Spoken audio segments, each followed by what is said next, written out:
En el nombre del Padre, del Hijo y del Espíritu Santo. Amén.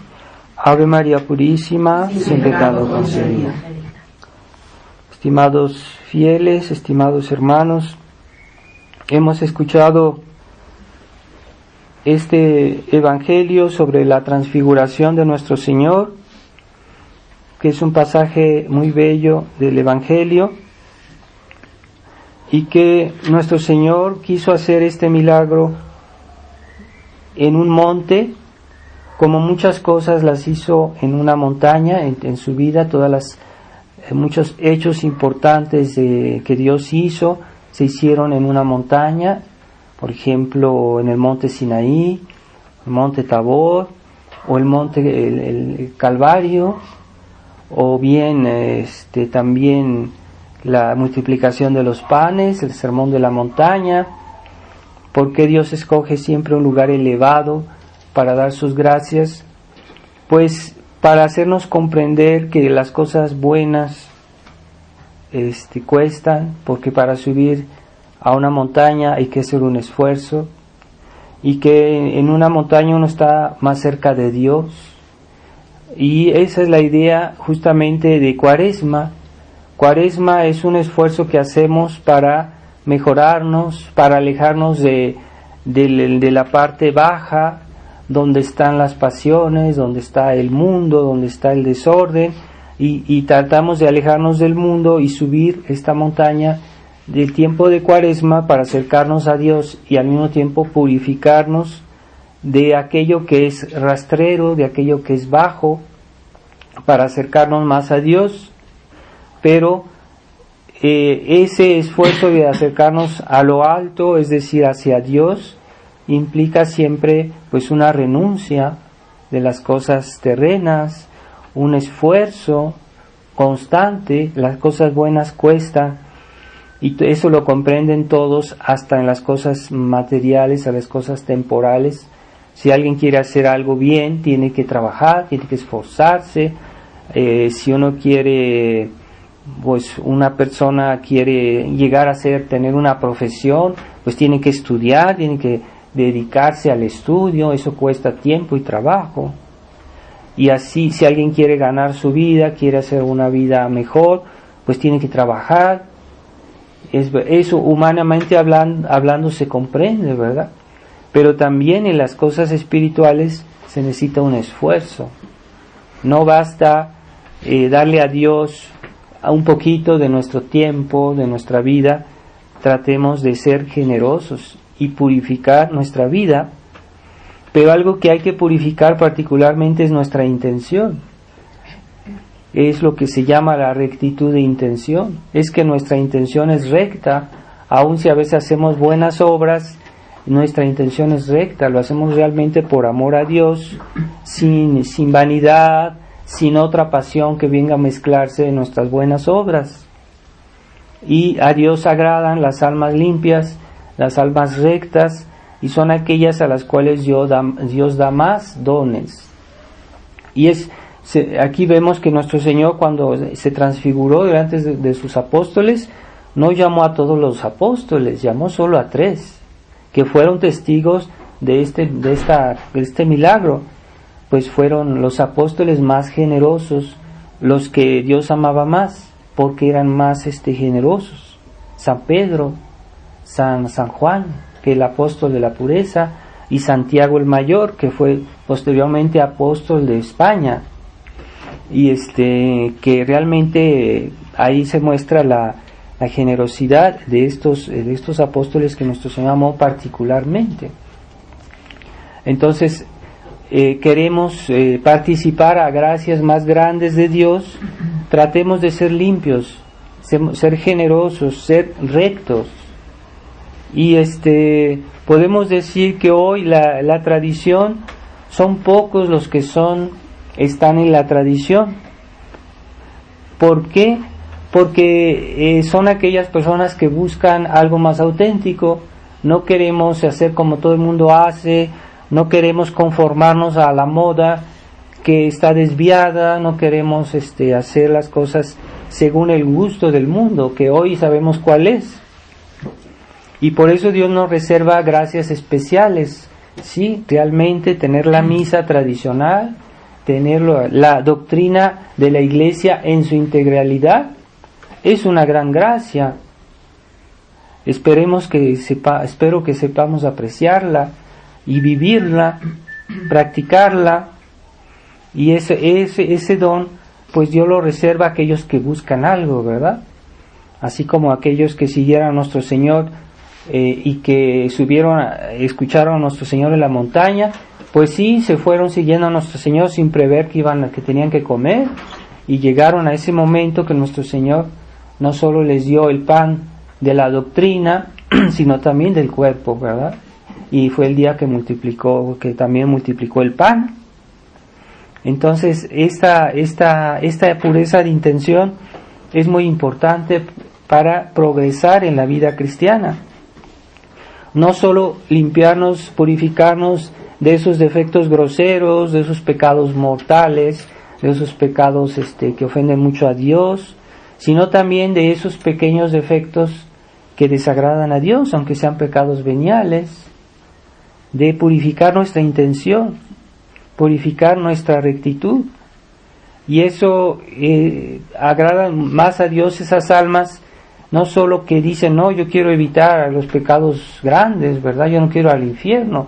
Entonces nada, me limito a evitar esos pecados muy, muy visibles, en cierta manera más fáciles de evitar.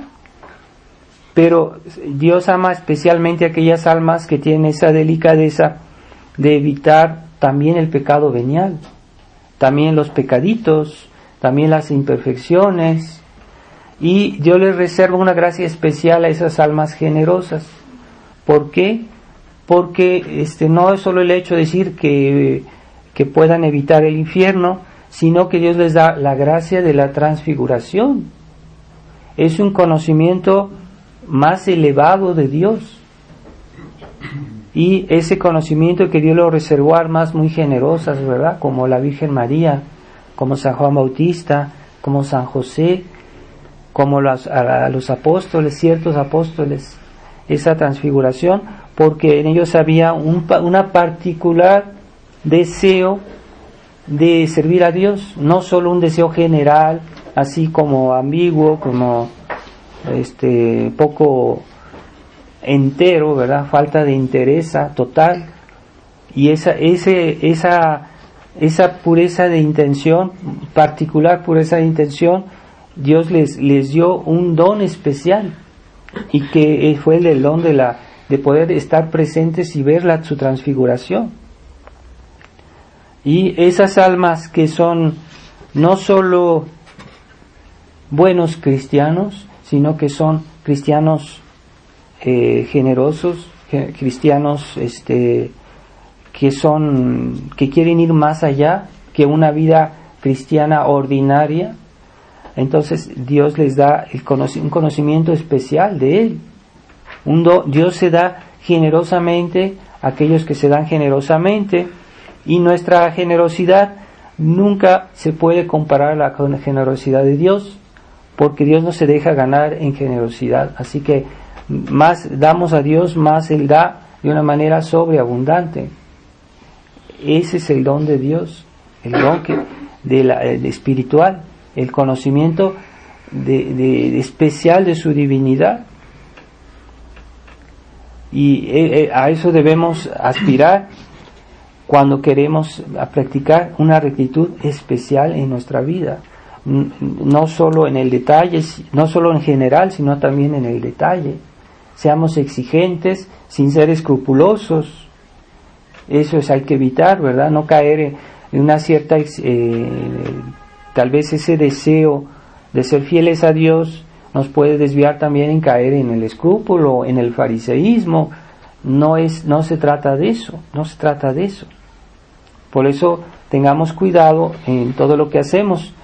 Es importante juzgarnos a nosotros mismos, no tanto a los demás, juzgarnos a nosotros mismos, hacer bien nuestro examen de conciencia, purificar nuestros deseos, pedírselo a Dios, y cada día corregir, cada vez que hacemos una falla aunque sea pequeña, tratemos de corregir con esa delicadeza de conciencia y evitemos la duplicidad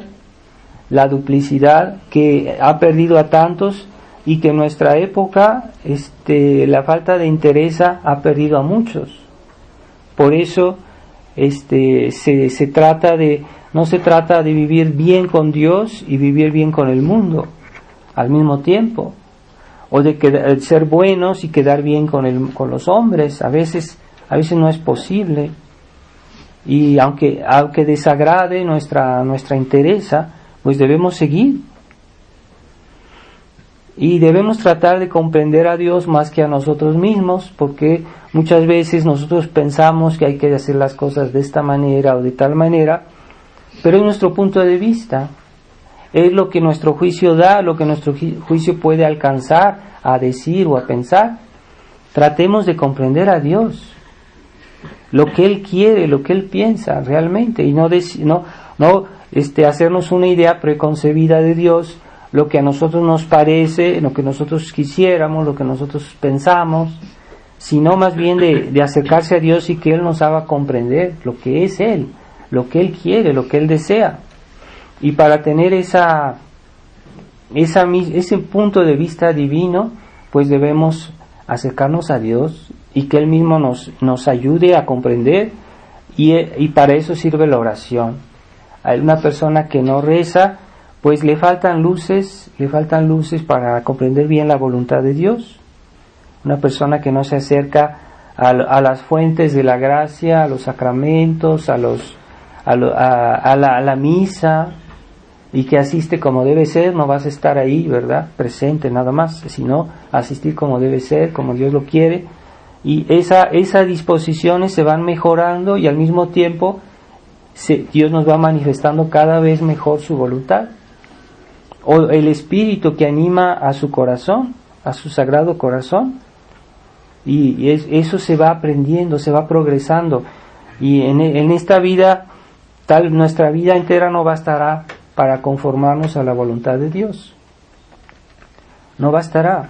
Así que tratemos generosamente de comprender a Dios nuestro Señor, de vivir nuestra fe y nuestra adhesión a la verdad de Dios, de no desagradar a Dios por esa duplicidad o ese compromiso con el mundo, o con hacer pactos o acuerdos con este mundo de alguna manera. A veces es sobre detalles, pero esos detalles desagradan mucho a Dios. Hay pecados veniales que desagradan mucho a Dios. Hay pecados veniales que a veces atraen grandes castigos, y eso, si uno lee la historia sagrada, en la historia del Antiguo Testamento, hay muchos ejemplos de castigos veniales que Dios castigó muy severamente. Y entonces no decir que es posible pactizar con esta iglesia moderna que ha querido alejarse de la tradición, o que ha querido mezclar completamente este mundo con la iglesia, como si todo estuviera bien, como si ya no hubiera desorden en el mundo, si no hubiera las consecuencias del pecado original, y que todo se trate como si fuera normal, como si todo estuviera bien. Y no, el mundo se debe convertir a la iglesia, no la iglesia al mundo. Y aunque pudiera parecer pretencioso, pero es la iglesia, los hombres de la iglesia moderna que deben convertirse a la tradición, no la tradición convertirse a la iglesia oficial. Ahí está algo misterioso, pero es así. La iglesia está ahí donde se cree plenamente en la fe.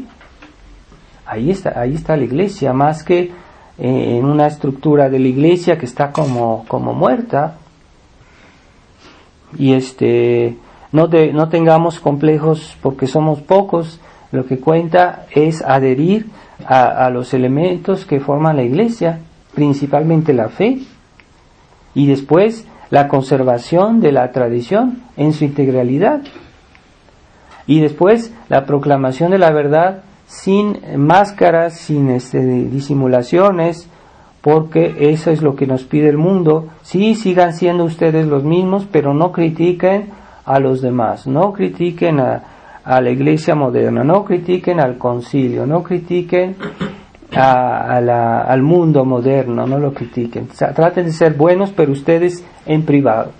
Pero no, el bien de Dios se difunde, así como cuando nuestro Señor se transfiguró, pues Él inundó de su luz toda esa montaña, porque lo bueno no puede permanecer escondido, no debemos decir solo para mí, ¿no? Dios hizo sus bienes para que se difundan, hasta que Él no tome el mundo, y cuando Él venga a juzgar el mundo, pues entonces Él va a asumir toda la creación, la va a asumir, porque su reino es de todo el mundo y de todo el universo. Entonces tratemos de tener ese sentido del absoluto de Dios, ese absoluto de Dios que debe imperar y que debe reinar primero en nuestros corazones, pero después en toda nuestra actividad, en todo el mundo. Y entonces esa pureza de intención, tratemos de, pues este tiempo de Cuaresma es un tiempo excelente para mejorarnos, para purificarnos, para corregirnos, para limpiar lo que no agrada a Dios en nuestra alma, y tratemos de tomar este ejemplo de la transfiguración de nuestro Señor en el monte Tabor. Pidámosle a esas almas que eran particularmente amantes y amadas de Dios, y en especial a la Santísima Virgen, que eran almas transfiguradas porque se acercaron a aquel que es la fuente de toda santidad y de verdad del cielo. Ave María Purísima, sin pecado concebida. en nombre del Padre, y del Hijo, y del Espíritu Santo. Amén.